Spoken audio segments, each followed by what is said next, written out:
দাঁড়াও দাঁড়াও, অষ্টমীর লুকের মেকআপ টিউটোরিয়ালের জন্য তোমরা অপেক্ষা করছিলে তো? কি তাই না, অপেক্ষা করছিলে না?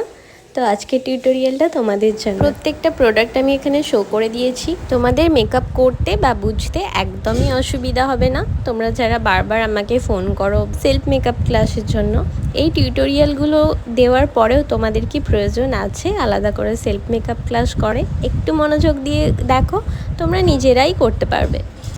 আজকের মেকআপটা আমি উইদাউট ফাউন্ডেশনে করব।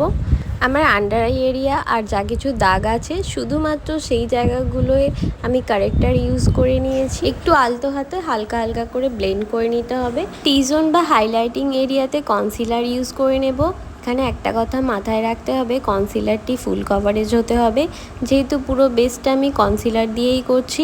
আর বুঝে শুনে স্কিন টোন বুঝে কনসিলারটি তোমরা পারচেস করো অ্যান্ড ভালোভাবে ব্লেন্ড করে নিতে হবে। আমি এখানে বেসটা ইউজ করেছি, দেখো খুবই লাইট। তোমরা যারা একদমই ফেসে বেশি প্রোডাক্ট ইউজ করতে পছন্দ করো না, তারা এভাবে মেকআপটা করতে পারো, দেখবে অনেক বেশি লং লাস্টিং হবে আর ঘেমে গেলেও উঠে যাবে না।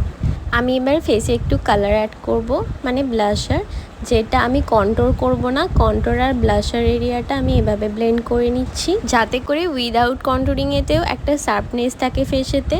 আর এখানে আমি ট্রান্সলুসেন্ট পাউডার ইউজ করে নিচ্ছি। এটা ওয়াটারপ্রুফ একটা ট্রান্সলুসেন্ট পাউডার। এরমভাবে প্রেস করে ইউজ করে নেব আর ফুল ফেসে ভালোভাবে অ্যাপ্লাই করে নেব। এবার আমি আইব্রোটা ড্র করব। এভাবে ব্রাশ করে নিতে হবে, দেন মিডিল থেকে কালার পুট করতে করতে একবার আউটার দিকে, এবং ব্রাশে যতটুকু কালার থাকবে সেটা দিয়ে সামনের দিকটা ফিল করতে হবে। আর আমি খুব আর্টিফিশিয়াল আইব্রো একদমই পছন্দ করি না। যতটা আই শুদিং রাখা যায়, নর্মাল ন্যাচারাল রাখা যায়, ততটাই আমি চেষ্টা করি। আইব্রো ড্র করতে গিয়ে যদি প্রমিনেন্ট না হয়, তাহলে কনসিলার দিয়ে সুন্দর করে আইব্রোটা কারেক্ট করে নিও আর একটু হালকা হাতে ব্লেন্ড করে নিই। আই মেকআপটা আমি ব্রাউন ফ্যামিলি থেকে করেছিলাম এবং দুটো মাত্র কালার দিয়ে আমি পুরো আই মেকআপটা করে নিয়েছি। আর মোটা করে চোখে কাজল দিয়েছি।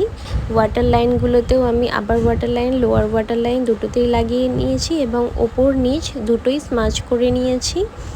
আবারও ওপরে যা মানে আইশ্যাডোতে কালার দিয়েছিলাম, নিচেও সেই কালার দিয়ে কাজলের সাথে এভাবে করে ব্লেন্ড করে নেব। দেখো আমি একটি পেন্সিল ব্রাশ দিয়ে আউটার কর্নারের দিকের কাজলটা স্মাচ করে একটু বাইরের দিকে টেনে নিয়েছিলাম, যাতে চোখটা একটুখানি টানা টানা দেখতে লাগে। আর দেখো মেকআপটা একদমই ট্রান্সফার হচ্ছে না, আর বেসটা কতটা স্কিন ফিনিশ, যাতে করে আমার ফেসের দাগগুলো শো করছে।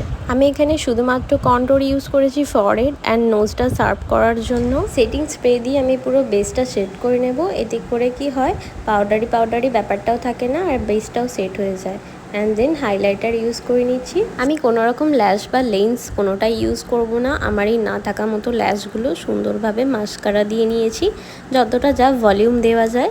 আর এই তিনটে লিপ শেড মিলে আমি লিপস্টিকটা পরেছিলাম।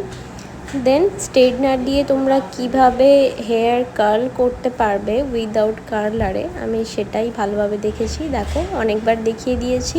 তো এভাবে করে তোমরা একটা সুন্দর কার্ল করে নিতে পারবে। যেহেতু আমি কোথাও বেরোবো না, তাই আমি এখানে কোনো ফিক্সার মানে হেয়ার স্প্রে কিছু ইউজ করিনি।